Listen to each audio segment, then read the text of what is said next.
karag-karag, welcome back to my vlog. Isang maganda at mainit na araw sa inyong lahat. Mula dito sa Lasak City, kauwi ko lang mga karag-karag, galing akong Pagadian City. At pag-check ko sa mga kaganapan sa mundo ng beauty pageant, bitaw ayun, bumungad sa akin ang mga mainit na tsikahan, mga paisya na pinag-uusapan ng mga tsikadorang chismosa sa social media. Hindi ko talaga kinaya mga karag-karag ang harap-harapang laitan galore na ginanti ng mga taga Dorimon laban sa Miss Eco International Organization. Grabe yung panalait na ginawa nila sa mga nakapasok sa highest placement. Deserve ba ng mga kandidatang itong laitin? Hindi nila deserve. Sa totoo lang, yun yung magiging reaction ko mga karag-karag, na sabihin silang pangit, na walang ka-beauty-beauty, na hindi pang beauty queen yung aura, na lutong Macau ang Miss Eco International Organization. Well, nandoon na tayo sa kanila mga himutok, pero kawawa naman yung mga kandidatang walang kaalam-alam sa ninulutong putahin ng Miss Eco International Organization sa taon na to. Well, madamay talaga sila. Di ba sila talaga yung mapagbuntungan ng galit ng mga taga Dorimon fans mga karag-karag. At dahil nga nadamay ang pambato na Milky Way mga karag-karag na tinawag na pangit, na mukhang basura daw yung itsura, grabe. Kita nyo naman sa picture mga karag-karag. Ang masasabi ko lang, agree ako doon sa sinabi nilang hindi pang beauty queen na yung mga beauty. Well, hindi naman nila kasalanan kung bakit sila nakapasok sa highest placement, dahil hindi naman nila alam yung kung sila ba yung niluluto ng Miss Eco International Organization. Pero dahil nga sa sistema ng luto ang nagaganap, nadadamay talaga sila, at madadamay talaga sila mga karag-karag kahit wala silang kasalanan, dahil yung giggle factor ng mga fans, sila talaga yung mapagbuntungan ng galit. Kaya sabi ng mga taga Milky Way, wag daw silang damayin dahil walang kasalanan yung kandidata nila. Kung makatawag daw ng pangit ang mga taga Dorimon sa kandidata nila, lalo na naman daw yung kandidata nila na kung walang makeup, para din daw dambuhala yung hitsurada. Like a monster daw. Ay, kalingaw.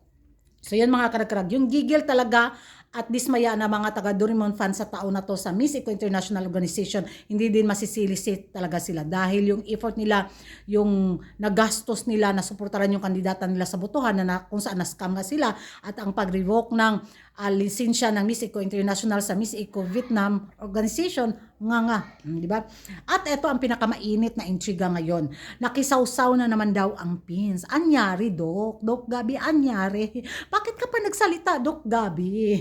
Dahil nga sa isang komento na kung saan nireplyan ito ni Doc Gabi na may mga pati mainit-init at mga kumukulo pa na mga patsa, mga karag-karag, na nagpapahiwatig na may nalalaman daw ang kontrobersiya si Doc Gabi sa likod ng rampahan nila sa Miss Eco International 2026, at kung bakit nawalan siya ng gana sa kompetisyon sa kanyang pa-evening gown. So base nga sa mga kumakalat ngayon sa social media mga karag-karag, marami din ang nadismaya sa naging pa-statement galore ni Doc Gabi. Sana na nahimik na lang daw ang pins at hindi na makisawsaw, dahil nakailang corona na naman tayo sa Miss Eco International Organization. Yung placement ni Doc sa Miss Eco International, deserve naman daw niya, dahil kahit sabihin pang alam niya yung mga nangyayari sa sa backstage, na may naka-line up na pala na top 10 before the top 21, sana umaura na lang daw siya ng umaura at pinakita niya yung kung gaano kaganda yung evening gown niya. So may potential pa daw na ipagtanggol siya ng mga Pinoy beauty pageant lovers sa kanyang himutok at sa kanyang pagpalabas na mga pahati sa social media. Sana nakisabay na rin daw siya sa sa reklamo ni Vietnam pa-live.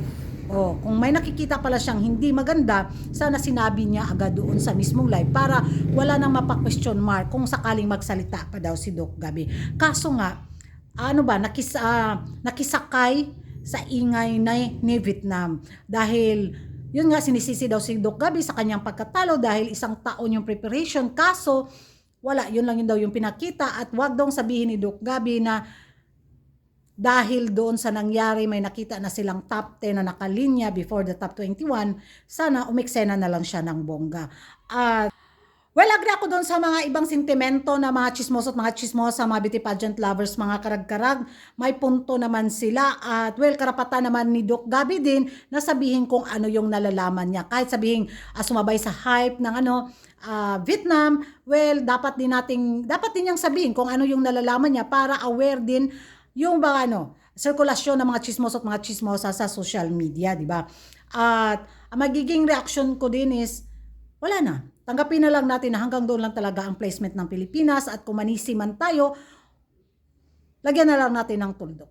Diba? Hindi naman araw-araw Pasko sa Pinas. At yung mga patini, kung sakali may lalabas pa na mabigat na pahati si Doc Gabby, siya lang yung nakakaalam kung ano ba talaga yung totoong nangyari at depende na rin sa atin yan kung paniniwalaan natin or sa hindi. Di ba?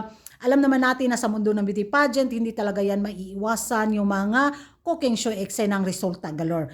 Hindi na tayo bago dyan. Taon-taon naman may nangyayaring ganyan. Depende. Yan ay magiging reaction ko lang mga karag-karag. Ewan ko sa inyo kung magkapareho ba tayo or sang-ayon kayo sa mga Nash Day ng mga ibang beauty pageant lovers na dapat mag-shut up na si Doc Gabby sa kanyang mga pahati dahil wala naman siyang mapapala kung magreklamo pa siya. Tapos na yung pageant. At hindi naman daw naging dihado si Doc Gabby sa kanyang laban dahil nakakuha naman siya ng mga pa-award. Kaso nga lang, sa taon na to, may iba talagang gusto ang organisasyon.